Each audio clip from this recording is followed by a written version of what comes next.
बिस्मिल्लाहिर्रहमानिर्रहीम। अस्सलाम वालेकुम डियर स्टूडेंट्स। उम्मीद है आप सब लोग खैरियत से होंगे और खुश होंगे। ठीक है, तो आज का हमारा टॉपिक है इनएंशियोमर्स एंड डायस्टीरियोमर्स। तो इसमें मैं आपको बताऊंगी कि इनएंशियोमर्स क्या होते हैं और डायस्टीरियोमर्स क्या होते हैं। ठीक है, इनमें मैं आपको बताने वाली हूँ मेन डिफरेंस क्या है इन दोनों में। ठीक है,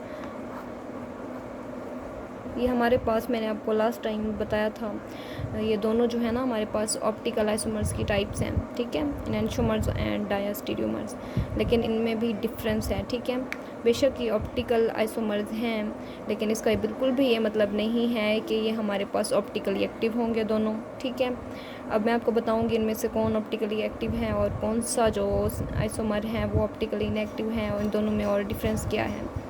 ठीक है, अच्छा, तो आप लोग साइड पे देख रहे होंगे, यहाँ पर लिखा हुआ है कीप स्माइलिंग।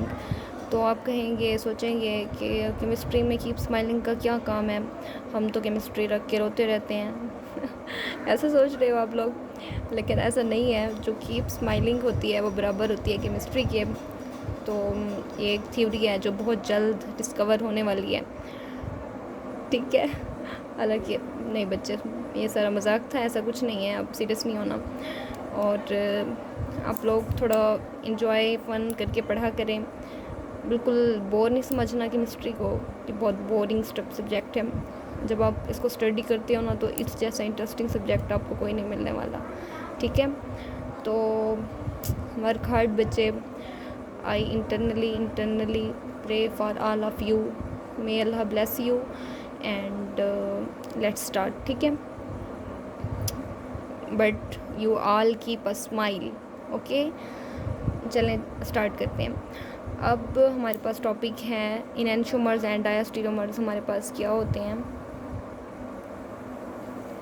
तो मैं इनका डिफरेंस आपको बता दूं। मेन इनएंशियोमर्स जो होते हैं हमारे पास, एक तो हमारे पास होते हैं मिरर इमेजेस।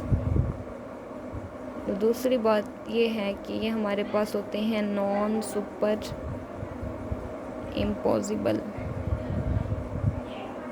ठीक है, और जो हमारे पास बात है वो ये है कि इनकी same physical and chemical properties होती हैं। जब हम इनका रिएक्शन कराते हैं ना, तो इनकी जो प्रॉपर्टीज़ हैं वो सेम होती हैं। ठीक है, same physical and chemical properties, लेकिन उसमें ये केस होता है सेम ए कायरल में। ठीक है, जब इनका रिएक्शन हम कराते हैं ए कायरल से। ठीक है, वैसे इनएंशियोमर्स हमारे पास क्या होते हैं, मोस्टली जो है ना उनमें कायरल सेंटर प्रेजेंट होता है, लेकिन जब हम उनका रिएक्शन किसी एक कायरल मॉलिक्यूल से कराते हैं तो उनकी जो प्रॉपर्टीज़ हैं वो सेम ही रहती हैं, उनमें कोई फ़र्क नहीं आ जाता। फिज़िकल एंड केमिकल प्रॉपर्टीज़ क्या रहती हैं, सेम रहती हैं, लेकिन except chiral center, except chiral. ठीक है, अगर हम इनका रिएक्शन करा देते हैं किसी कायरल मॉलिक्यूल से, तो इनकी जो प्रॉपर्टीज़ हैं फिज़िकल और केमिकल वो क्या हो जाती हैं, चेंज हो जाती हैं। क्यों चेंज हो जाती हैं, क्योंकि वहाँ पर डिफरेंस आ जाता है। ये कायरल मॉलिक्यूल है और वो जो होते हैं हमारे पास ए कायरल हैं। ठीक है, सॉरी, जब हम कायरल से कराते हैं ना, कायरल और कायरल का कराते हैं रिएक्शन, तो इनकी प्रॉपर्टीज़ में क्या आ जाता है, डिफरेंस। ठीक है, अगर हमारे पास इनएंशियोमर्स कायरल हैं और किसी एक कायरल कंपाउंड से इनका रिएक्शन करा रहे हैं, तो जो इनकी प्रॉपर्टीज़ हैं वो क्या रहती हैं, सेम रहती हैं। ये पॉइंट है हमारे पास। ठीक है, इसको आप क्लियर कर लें। ठीक है, तो आप इस तरह याद रख लें कि जो सेम होगा उनमें डिफरेंस क्यों आ रहा है उनकी प्रॉपर्टीज़ में, क्योंकि हमेशा जो सेम चीज़ होती है, जो एक जैसे होते हैं, ठीक है, जिनके व्यूज़ एक जैसे होते हैं, इस तरह थोड़ा सा याद कर लें ताकि आपके लिए थोड़ा सा फ़नी बन जाए और आपको समझ भी आ जाए। ठीक है, जो सेम टाइप के बंदे होते हैं उनको अलग करना थोड़ा सा मुश्किल हो रहा होता है, तो ये क्या हो जाते हैं, इनकी प्रॉपर्टीज़ डिफरेंट हो जाती हैं। ठीक है, अच्छा, और जो है हमारे पास, जब हम इनको अलग अलग करते हैं तो अपोजिट चार्जेस हमेशा एक दूसरे को अट्रैक्ट करते हैं। ठीक है, ये अपोजिट हैं तो इनकी कैरेक्टरिस्टिक्स क्या हो जाती हैं, सेम हो जाती हैं। ठीक है, ये तो आपको पॉइंट समझ आ गया है। अब आपको जो पॉइंट समझ नहीं आया वो होगा मिरर इमेजेस क्या होते हैं और होगा नॉन सुपर इम्पॉसिबल क्या होते हैं। तो मिरर इमेजेस बच्चे वो होते हैं जो अगर आप किसी चीज़ को मिरर के सामने रख रहे हो तो वो बिल्कुल हूबहू उस जैसी हो, एक दूसरे के सामने आमने सामने आ जाए। जैसे ये हैंड है हमारा, आप सामने मिरर रख के फिर देखते हो कि सामने जब मिरर रखते हैं तो इस हैंड का बिल्कुल सामने मिरर ऐसा बनेगा, ठीक है, इस वाले हैंड का बिल्कुल सामने एक जैसा बनेगा। तो ये हमारे पास क्या होगा, मिरर इमेज होगा हमारे हैंड का। इसी तरह हम कोई भी कंपाउंड, कोई मॉलिक्यूल ले लेते हैं, उसका मिरर इमेज बनाते हैं तो वो किस तरह होता है। लेट्स सपोज करो ये हमारे पास एक कंपाउंड है,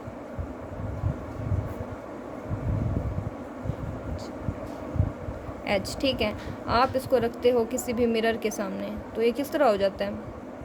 मिरर, जब मिरर इमेज बनाते हैं ना हम, तो उसमें एक फ़र्क ये आता है कि जो इस साइड वाली चीज़ होती है ये सेम रहती है, जो साइड पे लगी होते हैं ना साइड्स उसकी, वो क्या हो जाती हैं, चेंज हो जाती हैं। जैसे ये एच है तो यहाँ पर ये एच यहाँ पर आ जाएगा, ये वाली बिल्कुल जब मिरर के सामने रखेंगे ना तो इसकी रोटेशन हो जाएगी, ये यहाँ पर आ जाएगा, ये यहाँ, ये इसको इस तरह करते हैं, ठीक है।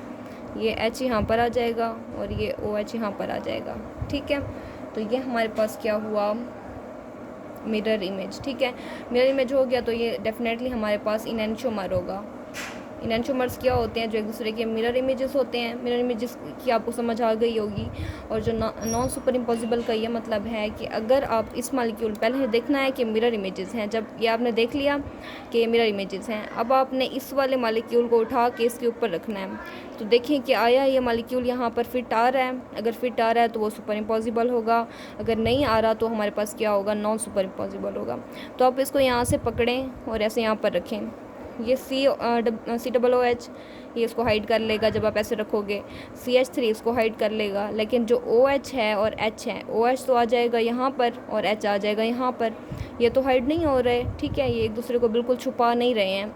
तो ये हमारे पास क्या होंगे, मिरर इमेजेस तो हैं लेकिन ये क्या है हमारे पास, नॉन सुपर इम्पॉसिबल है, सुपर इम्पोज नहीं कर रहे, ठीक है। सुपर इम्पोज मतलब एक दूसरे को बिल्कुल हाइड कर देना। इस मॉलिक्यूल को हम रख रहे हैं, दो हाइड हो रहे हैं, दो हाइड नहीं हो रहे हैं, तो ये हमारे पास क्या होते हैं, नॉन सुपर इम्पॉसिबल होते हैं। और ऐसे जो हमारे पास आइसोमर्स होते हैं हम उनको बोलते हैं इनएंशियोमर्स, ठीक है। ये क्लियर हो गया आप लोगों को। अब बच्चे आप देखें हमारे पास डायस्टीरियोमर्स क्या होते हैं, वो इनके उलट होते हैं, वो हमारे पास नॉन मिरर इमेजेस होते हैं, ठीक है। उनका जो मिरर है ना वो नॉन मिरर इमेजेस होते हैं, उनका कोई मिरर नहीं बनता, ठीक है। और वो भी हमारे पास नॉन सुपर इम्पॉसिबल होते हैं।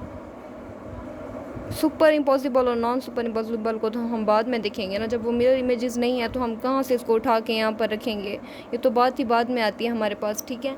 जब मिरर इमेजेस नहीं है तो बात ही ख़त्म हो गई है हमारे पास, आगे हम सुपर इम्पॉसिबल को डिस्कस करें या ना करें ये हमारी मर्ज़ी है, ठीक है। बट कंसेप्ट के लिए आप याद रख लो कि ये नॉन मिरर इमेजेस होते हैं और नॉन सुपर इम्पॉसिबल होते हैं, ठीक है।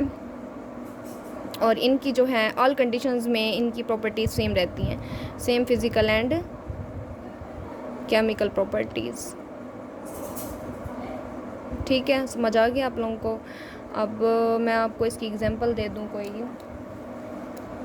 ये हमारे पास हैं COOH, ये हमारे पास H है, ये OH है, ये H है और ये OH है और ये COOH है।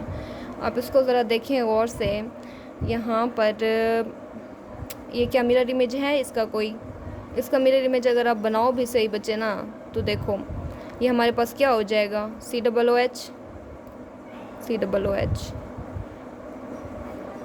ये आप, मैंने क्या कहा था, मिरर इमेज में क्या होता है, हम साइड को चेंज कर देते हैं, इसको इधर रख देते हैं, इसको इधर, ये H हो गया यहाँ पर, यहाँ H आ गया, यहाँ OH, यहाँ OH, तो ये क्या हो जाता है, तकरीबन ये एक जैसा आइडेंटिकल हो जाता है। एक साइड पे H आ गया, एक साइड पे OH आ गए, तो ये आइडेंटिकल हो जाता है। इसलिए हम इसका जो है ना मिरर इमेज फाइंड ही नहीं करते, हम कहते हैं कि इसका कोई मिरर इमेज नहीं है, ठीक है। क्लियर हो गया आप लोगों को।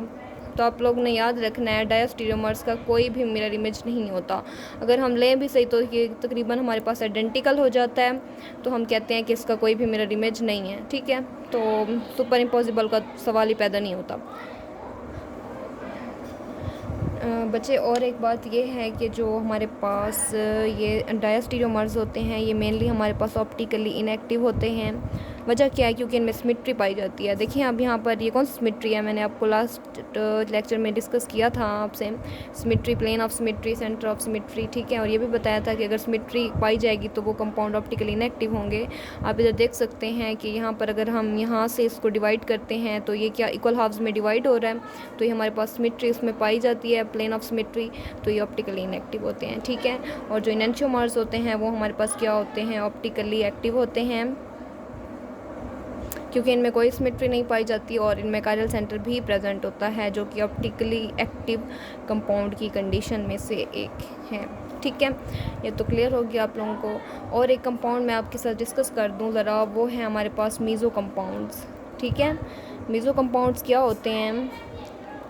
मीज़ो कंपाउंड्स वो होते हैं जिनमें क्या होता है, हमारे पास मेनली 2 कायरल सेंटर प्रेजेंट होते हैं, 2 कायरल सेंटर प्रेजेंट होते हैं, ठीक है। और जो है ना मीज़ो कंपाउंड्स में हमारे पास एक तो सिमेट्री प्रेजेंट होती है, usually plane of symmetry present होती है,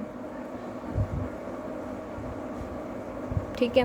प्लेन ऑफ सिमेट्री प्रेजेंट होती है और उनमें क्या होता है, 2 कायरल सेंटर होते हैं। तो ऑब्वियसली जब इनमें प्लेन ऑफ सिमेट्री पाई जाती है, सिमेट्री पाई जाती है, तो ये भी क्या होंगे? ऑप्टिकली इनएक्टिव, ठीक है। क्लियर हो गया ये। अब यहाँ पर देखो, इसको हम मीज़ो कंपाउंड भी बोल सकते हैं। डायस्टीरियोमर्स तो हैं और साथ ही क्या है, हमारे पास मीज़ो कंपाउंड्स हैं। तो इसकी क्या वजह है? क्योंकि यहाँ पर हमारे पास प्लेन ऑफ सिमेट्री पाई जाती है और ज़रा आप गौर से देखें तो ये हमारे पास इसमें 2 कायरल सेंटर भी प्रेजेंट हैं। कायरल सेंटर क्या होते हैं कि जो कार्बन है यहाँ पर वो किससे, जो कायरल सेंटर में कार्बन प्रेजेंट है वो 4 डिफरेंट ग्रुप्स के साथ क्या होता है, हमारे पास अटैच होता है, ठीक है। आप यहाँ देखो ज़रा, हमारे पास ये जो कार्बन है ये 4 डिफरेंट ग्रुप्स के साथ अटैच है, COOH, OH, H, और यहाँ पर हमारे पास ये कार्बन है। इस कार्बन को देखो, ये भी हमारे पास इसी तरह 4 डिफरेंट ग्रुप्स के साथ अटैच हैं। तो ये हमारे पास इस कंपाउंड में 2 कायरल सेंटर प्रेजेंट हैं और ये क्या हमारे पास इसमें सिमेट्री पाई जाती है। तो ऐसे कंपाउंड को क्या कहते हैं? मीज़ो कंपाउंड्स कहते हैं, ठीक है। क्लियर हो गया।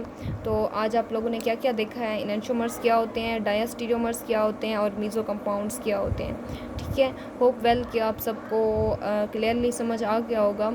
और अगर आप लोगों को कोई इशू है, कुछ समझ ना आए, तो आप लोग मुझसे पूछ सकते हैं कमेंट सेक्शन में।